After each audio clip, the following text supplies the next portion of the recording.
గత ప్రభుత్వం 9 సంవత్సరాల నుంచి ఉపాధ్యాయులకు ప్రమోషన్లు ఇవ్వకుండా డిఎస్సి పెట్టకుండా దాదాపు 8,000 స్కూళ్ళని మూతవేసినటువంటి విషయం మన అందరికీ తెలుసు. ఈ ప్రభుత్వం ఏర్పడగానే సార్ తొందరగా ఫస్ట్ చేసినటువంటి పని ఏంటంటే ఉపాధ్యాయులకు ప్రమోషన్లు 20,000కు పైగా ఉపాధ్యాయులకు ప్రమోషన్లు ఇవ్వడం జరిగింది. డిఎస్సిని కంప్లీట్ చేయడం జరిగింది. యూనివర్సిటీలకు వైస్ ఛాన్సలర్ నియమించడంలో సార్ చాలా తోడ్పడి వాటిని ఫిలప్ చేయడం జరిగింది. అదేవిధంగా భవిష్యత్తులో ఉపాధ్యాయులు విద్యారంగ సమస్యలన్నీ కూడా సార్ తోటి చర్చించి పరిష్కారానికి మేము తప్పనిసరిగా ముందుకు వెళ్తాం. కాబట్టి బుద్ధిజీవులైనటువంటి ఓటర్లు ఉన్నటువంటి అభ్యర్థులను ఎవరు సరైన వాళ్ళు అనేది బేరీజు వేసుకొని కాళోజీ నారాయణ గారు అన్నట్టు గతంలో వారు ఏమి వెలగబెట్టారు అనేది ఆలోచించి ఓటేయమన్నారు.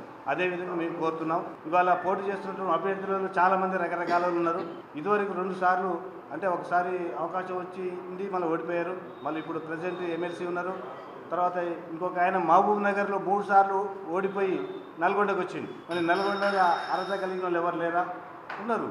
అయినా కానీ మహబూబ్ నగర్ నుంచి వచ్చి ఇక్కడ పోటీ చేస్తున్నటువంటి వ్యక్తి కూడా ఉన్నారు. అనేక రకాల అవినీతికి పాల్పడిన సంఘ నాయకులు కూడా ఇందులో పాల్గొంటున్నారు. కాబట్టి వాళ్ళందరినీ కూడా మీరు బేరీ చేసుకొని ఉపాధ్యాయులు, అధ్యాపకులు, ఆచార్యులు అందరూ కలిసి తప్పనిసరిగా సరి అయినటువంటి అభ్యర్థికి మొదటి ప్రాధాన్యత ఓటేసి గెలిపిస్తారని, అందులో భాగంగా పన్నాల గోపాలరెడ్డికి క్రమసంఖ్య 8కి ఎదురుగా 1 వేసి మమ్మల్ని గెలిపించవలసింది ఈ సందర్భంగా కోరుతున్నాను.